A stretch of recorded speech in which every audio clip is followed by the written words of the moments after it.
Hello and welcome to the Montel Weekly Podcast, bringing you energy matters in an informal setting. My name is Richard Sverrisson and I'm joined today by my colleague Andrés Cala, who is Montel's Madrid Bureau Chief.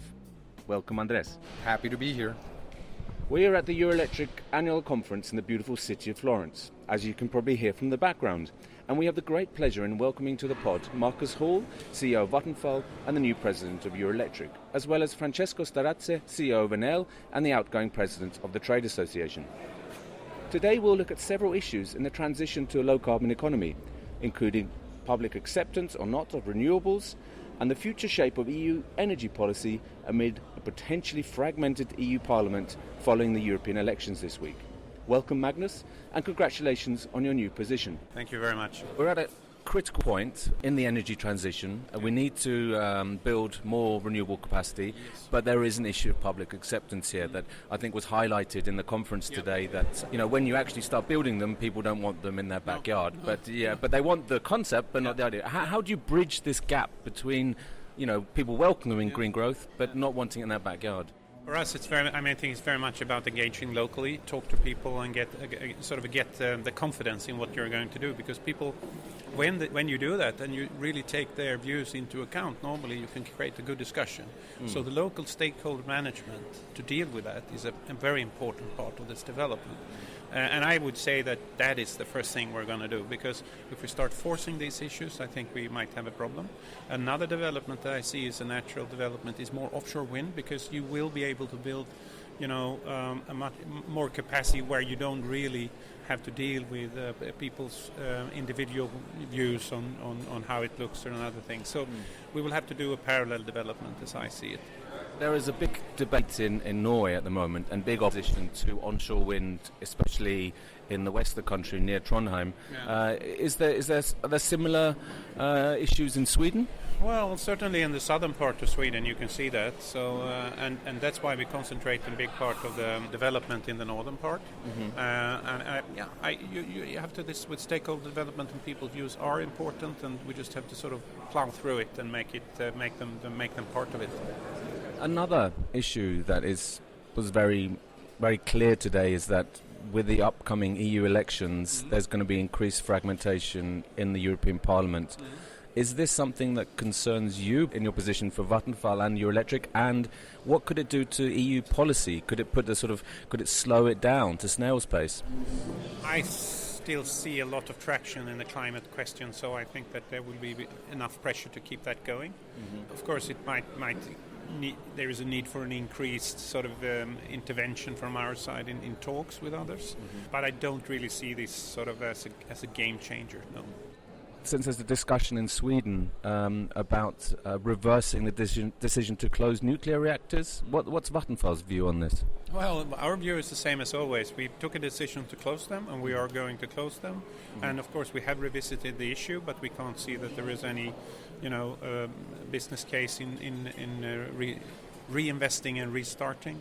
And one of the reactors, Ringhals 2, is actually also under special permission to be run to the end of this year. Otherwise, after that, we have to do a significant rebuild of part of the reactor in order to make it run further. So that's absolutely not possible. Economics don't make sense. That's a huge rebuild. And those two reactors were never planned to go beyond 2025 anyway, in terms of prolongation planning. So for us, it's clear we're going to close them. Ringhals 2 this year, Ringhals 1 next year.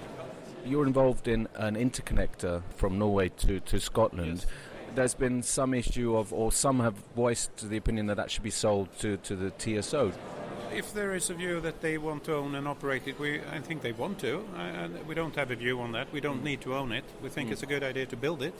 Sure. And then if we find other owners, we're perfectly happy to make that go in either direction. So for us, it's the important thing is to build it, not to operate it. Yeah. You've said clearly that you want to become carbon neutral within a generation. That's Vattenfall policy. What does that? How you're active in many wind auctions across Europe. How could you say a few words about how your strategy or your ideas here? our aim is to make fossil-free living possible within one generation. That's what we talk about, and I just make sure that generation really means a commitment to the next generation. The kids who are born today, when they get their kids, we should be there. Right. And so for us it means building more renewables. And we talk about fossil-free, but of course the investments we are doing now is in wind power mainly. We do some in solar, but really in wind power, and a big part of that is in offshore. So that's where you see our participation in auctions, because we do believe we are good at that. Mm-hmm. But then we also develop a lot of business around our customers, where we're helping them to electrify transportation, electrify industry. We are involved in several different projects there, where we look at using hydrogen. There's a big gong going off. Yeah. I think they're calling the delegates back in. But so we have a strategy for an electrification arena. That's what we view ourselves as, both internally in how we deal with change, but also externally how we can offer new solutions towards transportation, heat customers, industry customers. My colleague Andrés Cala, who's the Madrid bureau chief. Andrés, you have some questions for Magnus. I certainly do. Going back a little, not just to the fragmentation that we could see in the EU Parliament, but actually what we see throughout Europe. We see a Northern Europe, we see a Southern Europe. Vattenfall, for example, it's a renewable champion, it's a wind champion, yet its presence in Southern Europe is testimonial, to put it in a way. However, there is a lot of wind and solar potential. Yeah. Italy's not picking up. Spain, again, is not really picking up. The plants are formidable. What is missing from the equation? And I go back perhaps to the answer we had on the screen early on the Eurelectric conference, that it's a regulatory stalling, that it's just not clear to attract investment. Do you see this as a problem? Well, to be honest, we are sort of geographically limiting ourselves to a certain extent to Northern Europe. That doesn't mean that we will move further out in due time. So we're really not that versed with the situation in Italy or Spain. We're looking now to the next phase, going from where we are to France, where we're participating, and I think we will take a stepwise approach on that. But we also have a considerable amount of projects available in the geographical area where we are, so we think that we can cater for the growth that we are looking for internally as we speak with the situation we have. But we, for the future, we don't rule out anything. So let's see. But in the near term, it's not on our agenda. And just a couple of other things. Everything we've been talking about is within Europe. But of course, we have to deal with China and U.S. tariff war. We have to deal with the potential conflict in the Middle East. All of these issues will have an impact on Europe. What is how can this threaten our own projects, our own European projects in the long term, in the midterm? In general, I see an increased concern over security, perhaps in Europe. I can see that very much in my own country because of geopolitical changes. And that might mean that it will be more, investments in grids and critical infrastructure as such will be more controlled. I think we can see that development coming up more and more. But apart from that, I don't see any real threats to what we want to do within the sort of the Eurelectric framework coming the next 30 years. There I'm not so worried in relation to what you just mentioned, apart from the security questions. And just finally, when do you actually expect a realistic sprouting of the power to gas? I think we're looking, very difficult to say, but I think we have a 10-year period before we really see it commercially driven. But in the meantime, you might find support systems that make it possible for certain parts. I think we need to do something like that to make sure that we can operate it and understand it. So you might take blue hydrogen, if it's cheaper, and then you start with that and you see if we can run the process. You need a lot of storage knowledge, how you treat hydrogen, and in order to make that power to gas work. So I think it's for the future, but I think a lot of batteries and other storage solutions might come a little bit earlier. But they need subsidies. I think they do. They're not really commercially viable today. That's my view, but on the other hand, I'm not an expert. Thank you very much, Magnus. Thank you so much.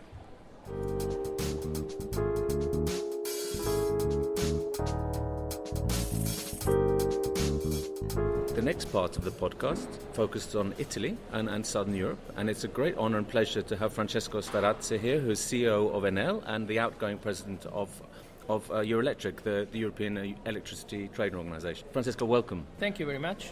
And good morning or good afternoon. I don't know when this podcast will be heard. Probably go out in the morning. Yes. Yeah, to all the listeners. That's a great message. Yeah. I'd like to start, Francesco. There's a lot of talk today about the European elections and the potential fragmentation of the Parliament.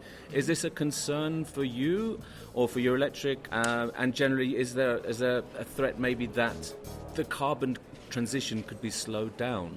Frankly, I don't think Low so. carbon transition. No, I don't think there is a risk of that. I think there is a wide open consensus from most of the political parties around Europe that this is a transition that has to happen and that it is beneficial for Europe, partly for the world also. So we're not concerned. Well, we're concerned about other things, not this one. Let's put it this way. So we think from an energy policy standpoint, the Commission that ends now has done an excellent work, has left the clean mobility package and then an energy package in excellent conditions. I don't expect major changes or impacts because of these elections at all. That's a reassuring opinion, I think, because there's certainly worries out there. I think that suddenly things could change in a not advantageous direction. You made some quite interesting comments today about companies either choosing to defend their legacy or to move forward. Could you say a little bit about that? I think it's very important for the utility sector in Europe as a whole. Let's say that the utility industry, like many others, but this is a very heavy-intensive, capital-intensive industry. So all utilities in Europe have a legacy of assets that sit on their books, that are part of their culture, their decades of investment in the past. The trend every time that this happens of an industry is invariably to try and squeeze value out of these assets the more you can.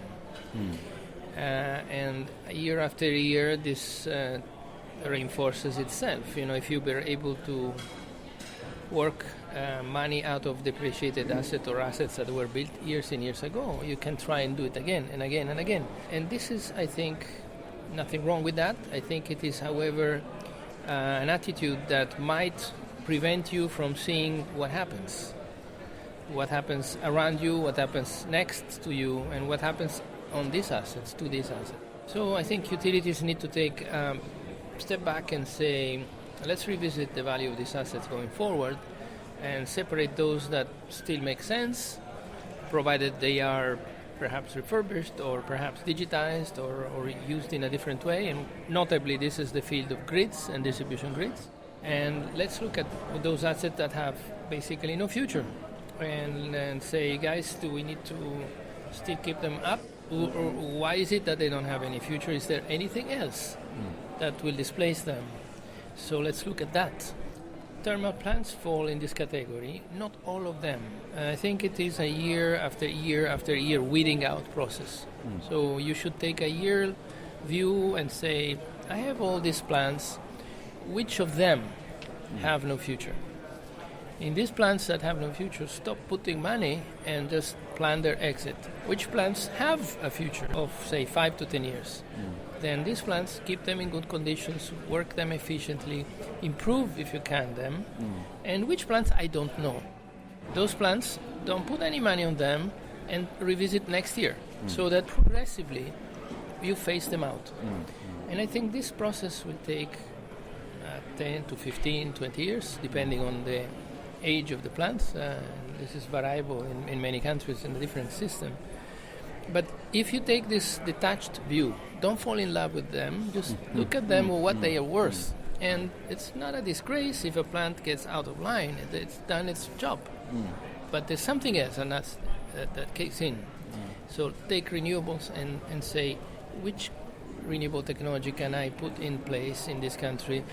What is the endowment that Mother Nature gives, more wind, more solar, more whatever, and they plan the substitution. I think this is something that we're doing now every year on all our portfolios, and it provides and it proves to be very efficient. It's a very organized and smooth way of doing this transition in a orderly fashion without creating problems to society. So it's a way for for the sector to survive. I think for the company, for it's large companies to rather than it's survive and also improve the profile, because actually if you progressively decarbonize, you find out that your energy mix is going to cost less and less, because the more zero marginal cost energy you inject in the mix, the wholesale prices go down, and also they become less volatile when compared to commodities or exchange or currency evaluations. So it's a positive improvement and a de-risking of your profile. It's not only survival, it's improvement. Also joining me is Andrés Cala, our Madrid bureau chief. Andrés, you have some questions for Francesco. I do, and funny you would mention the transition from thermal into renewable. One of the results of the during the Eurelectric poll is that unclear regulatory frameworks are the most important investment challenge on the road to 2050, and this is what we see in Southern Europe. Certainly, we see all the benefits of renewable, of phasing out old coal-fired stations in Spain, old gas-fired stations in Italy, etc., etc. However, renewables seem to be getting a slow start. Is this regulatory-driven? I mean, is it the lack of regulatory certitude that's holding them back? Basically, it is not this. I think in across Europe and of course also in Southern Europe, the issue is that we all knew that the Commission was preparing a new clean energy package. So, and we all knew that this, as a result of this clean energy package, the member states would have to issue their own climate and energy plans and then regulate around them. So the industry is basically saying, okay, that's the direction, and prepare for that. So everybody's developing projects because we know this is coming. The industry is clear in that.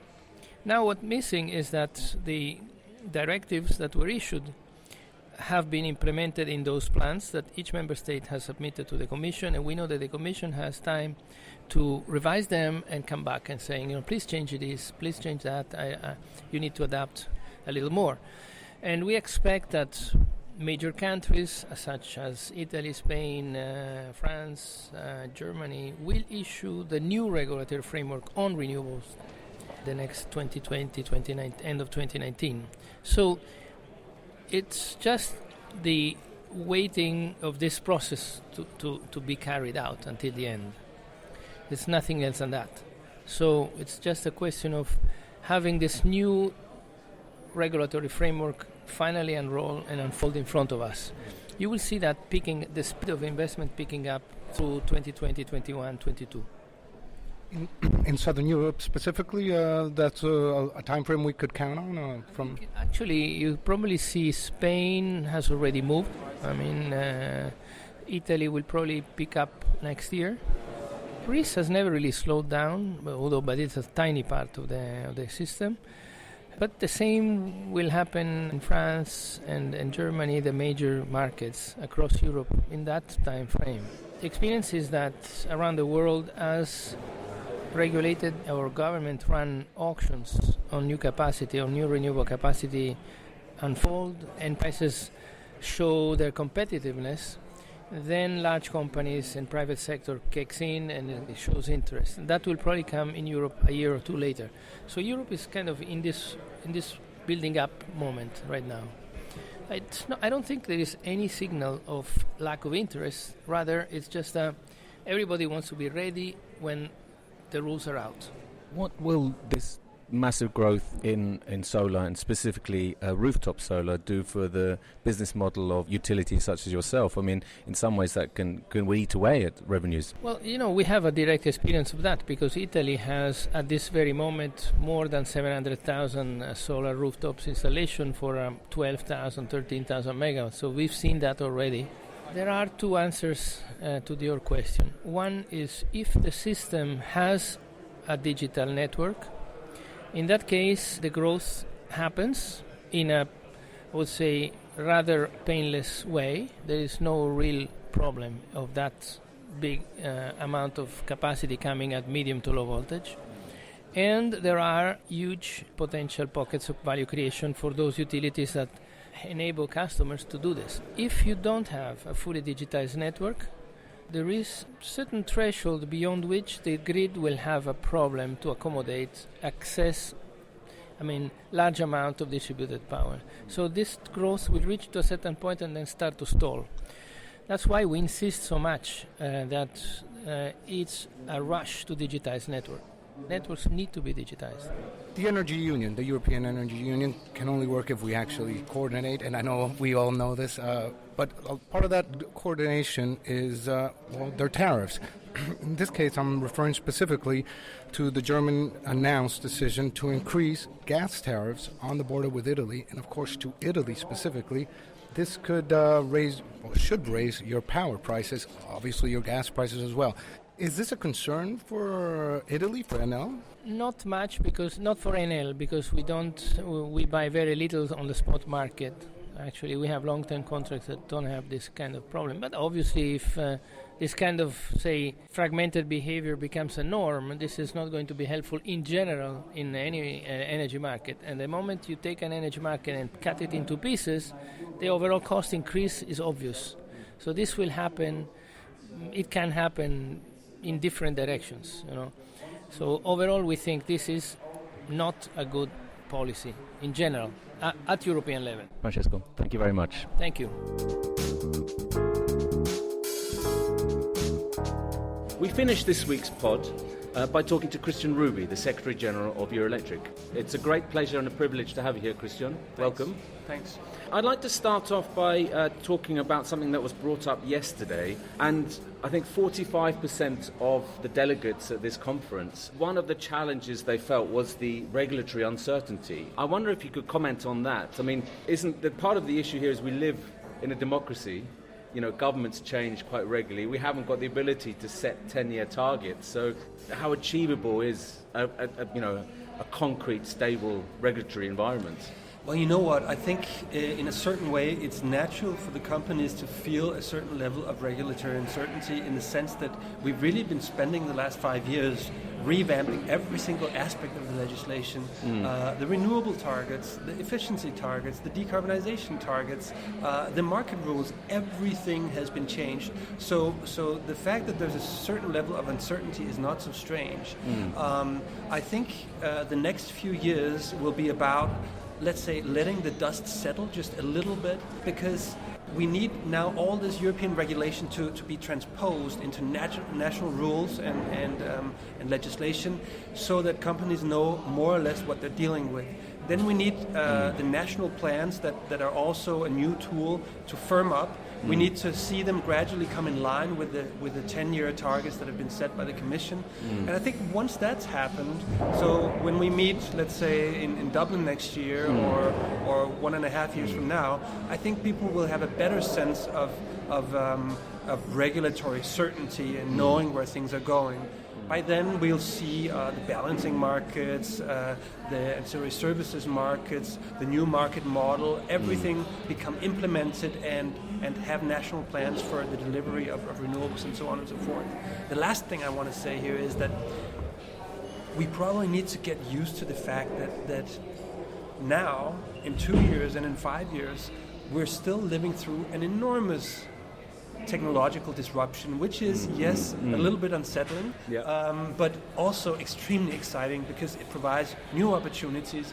And we just have to be honest about the fact that regulation needs to follow the technological reality and the physical reality. And when the technologies provide completely new ways of doing things, regulation needs to catch up, and so there will be some certain, let's say, some level of uncertainty going forward as a fundamental feature of this sector. And I think the guys that have been working in this sector for a long time, they need to, let's say, get used to this more, because they used to have a much more stable environment around them.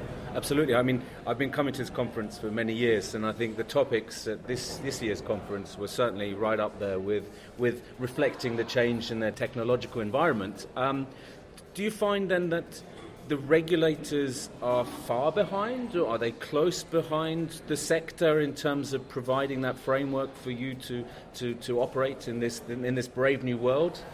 Well, you know what? I think, honestly speaking, that regulators are also grappling with this, with multitude of change that we're seeing. So it's generation that's changing, it's digitalization that's changing, it's everything that's changing at the same time. Electrification is coming on very strongly.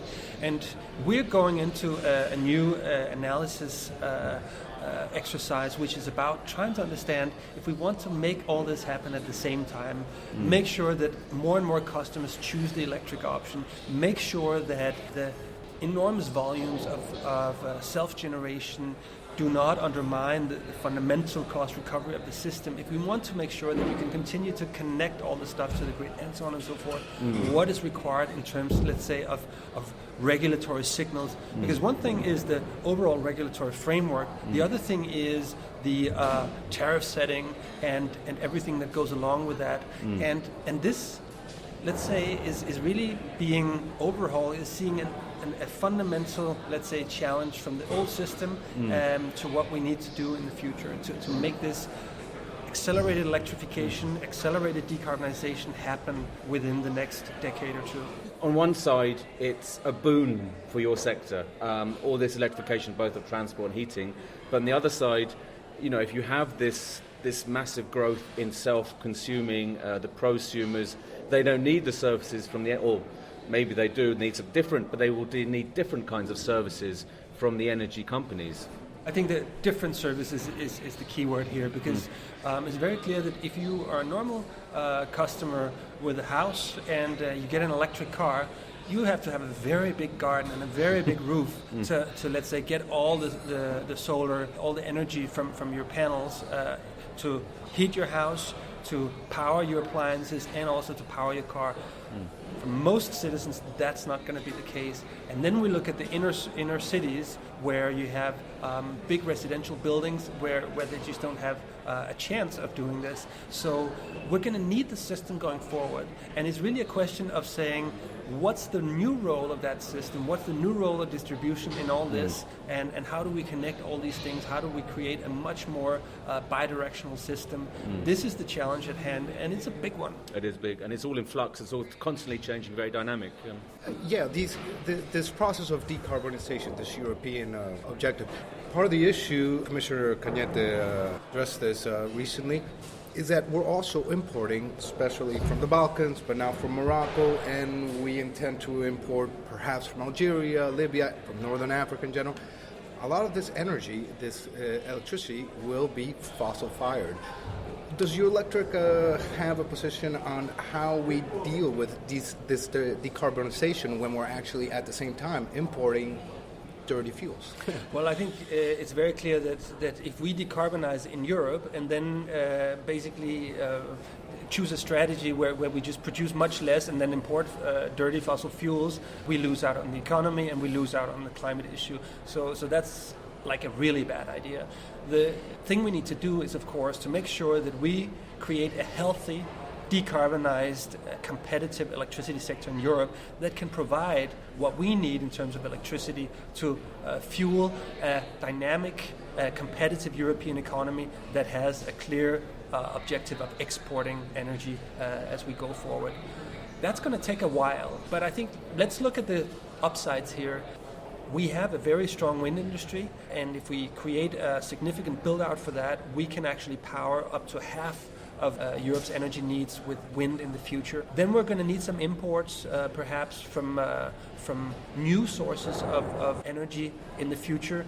It's not a deal, it's not a good idea going forward to import a lot of fossil fuels. That's bad for the climate, it's bad for the economy. But we will probably rely on some extent of clean fuels from outside in the future. If we have big producers of, let's say, solar-based hydrogen, solar-based liquid fuels in the future from, say, Saudi Arabia or Northern Africa, why not import it? Because at the end of the day, trade is about getting something you can't produce yourself and giving something else in return. We could provide a lot of interesting European services in return for some additional energy from the outside. And in regards to the energy union, please correct me if I'm wrong, but there's a different speed. Northern Europe, Southern Europe. Southern Europe still needs to catch up with a lot of the decarbonization trends that are taking hold of Northern Europe. Just to name a few, offshore wind or massive self-consumption. In Spain, Italy is a little more ahead on that, but Spain is only getting started on that, despite the fact we have all this solar. How do we bridge that gap? How do we get Southern Europe and Northern Europe to actually materialize this energy union? Well, I think it's an important first step to acknowledge that there are differences in the resources, as you mentioned. There's a lot of solar in the south. Let's make sure that we really harvest all that solar. In the North Sea, we have a unique offshore wind resource. Looking at the Mediterranean, perhaps the potential for offshore wind is slightly lower. There's a nice Atlantic coast that surely could be utilized much more for Portugal, for France, and for Ireland with floating offshore. But I think we'll see different types of renewables dominate in different regions in Europe.